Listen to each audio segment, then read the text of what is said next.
ನಮಸ್ಕಾರ, ನೀವು ನೋಡ್ತಾ ಇದ್ದೀರಾ ಹೋಮ್ ಫಸ್ಟ್. ನಾನು ರಾಹುಲ್ ದಯಾನ್.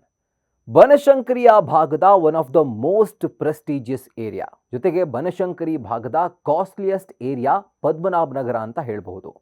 1970ರಲ್ಲಿ ನಿರ್ಮಾಣವಾದಂತಹ ಈ ಏರಿಯಾ ಆನಂತರ ತಿರುಗಿ ನೋಡಿದ್ದೇ ಇಲ್ಲ.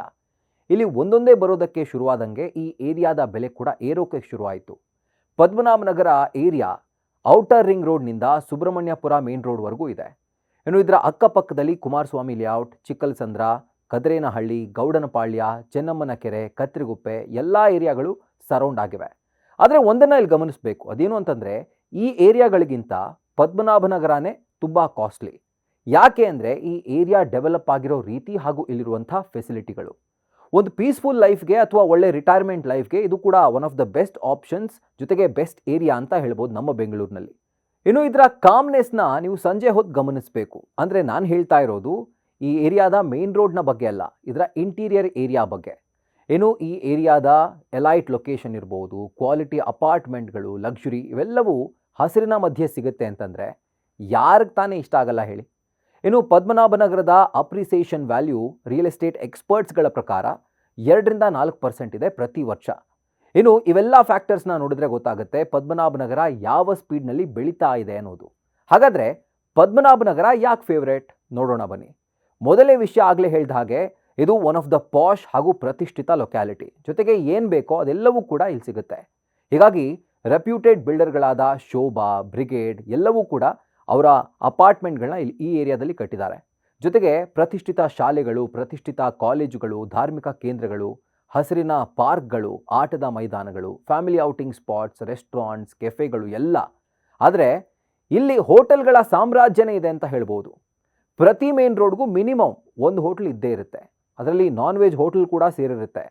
ಇನ್ನು ಕನೆಕ್ಟಿವಿಟಿಗೆ ಬರೋ ಹಾಗಿದ್ರೆ ಬಸ್ಗಳು ಹೇರಳವಾಗಿವೆ. ಮೆಜೆಸ್ಟಿಕ್ ಹಾಗೂ ಮಾರ್ಕೆಟ್ನಿಂದ ಡೈರೆಕ್ಟ್ ಬಸ್ ಸರ್ವಿಸ್ ಕೂಡ ಇದೆ. ಇನ್ಫ್ಯಾಕ್ಟ್ ನಂಬರ್ 12 ರೂಟ್ ಇದೆಯಲ್ಲ, ಯಾವುದು ಪದ್ಮನಾಭನಗರಕ್ಕೆ ಕನೆಕ್ಟ್ ಆಗುತ್ತೋ ಅದು ತುಂಬಾ ಫೇಮಸ್. ನಂಬರ್ 12 ಅಂತಂದರೆ ಅಷ್ಟು ಫೇಮಸ್ ಅದು. ಏನು ಆಟೋ, ಟ್ಯಾಕ್ಸಿ, ಓಲಾ, ಊಬರ್ ಎಲ್ಲ ಸೇವೆ ಇದೆ. ಹೆಲ್ತ್ ಕೇರ್ ಚೆನ್ನಾಗಿದೆ. ಸೊ ಒಂದು ಫ್ಯಾಮಿಲಿ ಸೆಟಲ್ ಆಗೋಕೆ ಅಥವಾ ಬಾಳೋಕೆ ಏನು ಬೇಕೋ ಅದೆಲ್ಲವೂ ಟೋಟಲಿ ಈ ಏರಿಯಾದಲ್ಲಿ ಇದೆ. ರಿಕ್ರಿಯೇಷನಲ್ ಪರ್ಪಸ್ಗಾಗಿ ಹತ್ತಿರದಲ್ಲೇ ಲಕ್ಷ್ಮೀಕಾಂತ್ ಪಾರ್ಕ್ ಇದೆ. ಇಡೀ ಏರಿಯಾಗೆ ಇದು ಮೇಜರ್ ಲ್ಯಾಂಡ್ ಮಾರ್ಕ್ ಅಂತ ಹೇಳ್ಬೋದು. ಇನ್ನು ಪದ್ಮನಾಭನಗರದಲ್ಲಿರುವಂಥ ಡ್ರಾಬ್ಯಾಕ್ಗಳನ್ನು ನೋಡೋ ಹಾಗಿದ್ರೆ ಮೊದಲನೇದು ನೋಡಿ, ಮೆಟ್ರೋ ಇಡೀ ಬೆಂಗಳೂರಿಗೆ ವಿಸ್ತರಣೆಯಾಗಿದೆ. ಆದರೆ ಪದ್ಮನಾಭನಗರಕ್ಕೆ ಮಾತ್ರ so near yet so far ಅನ್ನೋ ರೀತಿ ಈ ಭಾಗಕ್ಕಿದ್ರೂ ಕೂಡ ಹತ್ತಿರದ ನಿಲ್ದಾಣ ಇರೋದು ಬನಶಂಕರಿಯಲ್ಲಿ. ಅಂದರೆ ಪದ್ಮನಾಭನಗರದಿಂದ ಸುಮಾರು 2.9ರಿಂದ 3 ಕಿಲೋಮೀಟರ್ ದೂರದಲ್ಲಿ. ಸೊ ಇದ್ರೂ ಒಂದು ರೀತಿ ಇಲ್ಲದ ಹಾಗೆ.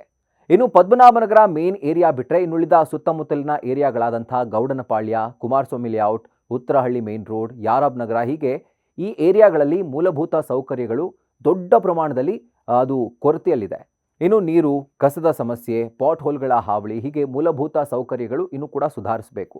ಇನ್ನು ಕೆಲ ಜೋವಿಯಲ್ ವಿಷಯಕ್ಕೆ ಬರೋ ಹಾಗಿದ್ರೆ ಇಲ್ಲಿನ ನೈಟ್ ಲೈಫ್ ಫುಲ್ ಡಲ್ ಅಂತಾನೆ ಹೇಳ್ಬೋದು. ಯಾಕಂದರೆ ಟೀನೇಜರ್ಸ್ ಪ್ರಿಫರ್ ಮಾಡುವಂಥ ಆ ಮೋಜು ಮಸ್ತಿಯ ಲೈಫ್ ಈ ಭಾಗದಲ್ಲಿ ಕಾಣಿಸೋದಿಲ್ಲ. ಇದೆಲ್ಲದರ ಹೊರತಾಗಿ ಕೂಡ ಪದ್ಮನಾಭನಗರ ರಿಯಲ್ ಎಸ್ಟೇಟ್ ಮಾರ್ಕೆಟ್ ಈ ಒಂದು ಏರಿಯಾದಲ್ಲಿ ತುಂಬ ಚೆನ್ನಾಗಿದೆ ಅಂತ ರಿಯಲ್ ಎಸ್ಟೇಟ್ ಎಕ್ಸ್ಪರ್ಟ್ಸ್ ಹೇಳ್ತಿದ್ದಾರೆ. ಹಾಗಿದ್ರೆ ಇಲ್ಲಿಯ ಲ್ಯಾಂಡ್ ರೇಟ್ ಯಾವ ಥರ ಇದೆ? ನಿಮಗೆ ಪದ್ಮನಾಭನಗರ ಅಂದರೆ ಈ ಮೇನ್ ಲೇಔಟ್ ಏನು ಬರುತ್ತೆ, ಬನಗಿರಿ ಲೇಔಟ್ ಜೊತೆಗೆ ಪದ್ಮನಾಭನಗರ, ಈ ಏರಿಯಾಗಳಲ್ಲಿ ನಿಮಗೆ ಲ್ಯಾಂಡ್ ರೇಟ್ ಪ್ರತಿ ಚದರ ಅಡಿಗೆ ಸಿಗೋದು 14,000 ರೂಪಾಯಿಂದ 22,500 ರೂಪಾಯಿವರೆಗೂ. ಇನ್ನು ಪದ್ಮನಾಭನಗರದ ಔಟರ್ ಲೈನಲ್ಲಿರುವಂಥ ಅಂದರೆ ಗೌಡನಪಾಳ್ಯ ಇರ್ಬೋದು, ಕುಮಾರಸ್ವಾಮಿ ಲೇಔಟ್ ಈ ಒಂದು ಭಾಗದಲ್ಲಿ ಬಾರ್ಡರಲ್ಲಿ ಬರುವಂಥ ಏರಿಯಾಗಳಲ್ಲಿ ನಿಮಗೆ ಲ್ಯಾಂಡ್ ರೇಟ್ 10,500 ರೂಪಾಯಿಂದ 16,600 ರೂಪಾಯಿವರೆಗೂ ಇದೆ ಪ್ರತಿ ಸ್ಕ್ವೇರ್ ಫೂಟ್ ರೇಟ್. ಇನ್ನು ಅಪಾರ್ಟ್ಮೆಂಟ್ಗಳ ರೇಟ್ ಈ ರೀತಿ ಇದೆ. 2 BHK ಅಪಾರ್ಟ್ಮೆಂಟ್ ನಿಮಗೆ ಪದ್ಮನಾಭನಗರದಲ್ಲಿ 54 ಲಕ್ಷ ರೂಪಾಯಿಂದ ಹಿಡಿದು 72 ಲಕ್ಷ ರೂಪಾಯಿವರೆಗೂ ಸಿಗುತ್ತೆ. ಇನ್ನು 3 BHK ಅಪಾರ್ಟ್ಮೆಂಟ್ನ ರೇಟ್ ನಿಮಗೆ 75 ಲಕ್ಷ ರೂಪಾಯಿಂದ ಹಿಡಿದು 2.2 ಕೋಟಿ ರೂಪಾಯಿವರೆಗೂ ಇದೆ. ಇನ್ನು 4 BHK ಅಪಾರ್ಟ್ಮೆಂಟ್ ಇದೇ ಏರಿಯಾದಲ್ಲಿ ಒಂದು ಸರಾಸರಿ ಆವರೇಜ್ ವ್ಯಾಲ್ಯೂ ನಾವು ಮಾತಾಡೋ ಹಾಗಿದ್ರೆ 1.25 ಕೋಟಿ ರೂಪಾಯಿಂದ ಹಿಡಿದು 3.25 ಕೋಟಿ ರೂಪಾಯಿವರೆಗೂ ಇದೆ. ಇದಿನ್ನೂ ಜಾಸ್ತಿ ಆಗ್ಬೋದು ಅಕಸ್ಮಾತ್ ನೀವು ಫುಲ್ಲಿ ಫರ್ನಿಶ್ಡ್ ಅಥವಾ ಸೆಮಿ ಫರ್ನಿಶ್ಡ್ ಇನ್ನಷ್ಟು ಅಡ್ವಾನ್ಸ್ಡ್ ಫೀಚರ್ಸ್ ಬೇಕು, ಫರ್ನಿಚರ್ಸ್ ಬೇಕು ಅಂತಂದರೆ ಈ ಒಂದು ವ್ಯಾಲ್ಯೂ ಇನ್ನೂ ಜಾಸ್ತಿ ಆಗುತ್ತೆ. ಸೊ ಇವಿಷ್ಟು ಓವರ್ ಆಲ್ ಆಗಿ ಪದ್ಮನಾಭನಗರದ ಒಂದು ಸ್ವಾಟ್ ಅನಾಲಿಸಿಸ್ ಅಂತ ಹೇಳ್ಬೋದು. ಸೊ ನಮ್ಮ ವೀಕ್ಷಕರು ಕೇಳಿದ ಹಾಗೆ ಪದ್ಮನಾಭನಗರದ ಸ್ವಾಟ್ ಅನಾಲಿಸಿಸ್ ಈ ಥರ ಇದೆ. ಸೊ ಮುಂದೆ ಯಾವ ಏರಿಯಾದ ಸ್ವಾಟ್ ಅನಾಲಿಸಿಸ್ ನಾವು ಮಾಡಬೇಕು ಅಥವಾ ನೀವು ನೋಡೋಕೆ ಇಷ್ಟಪಡ್ತೀರಿ ಕೆಳಗಡೆ ಕಾಮೆಂಟ್ ಸೆಕ್ಷನಲ್ಲಿ ತಿಳಿಸಿ.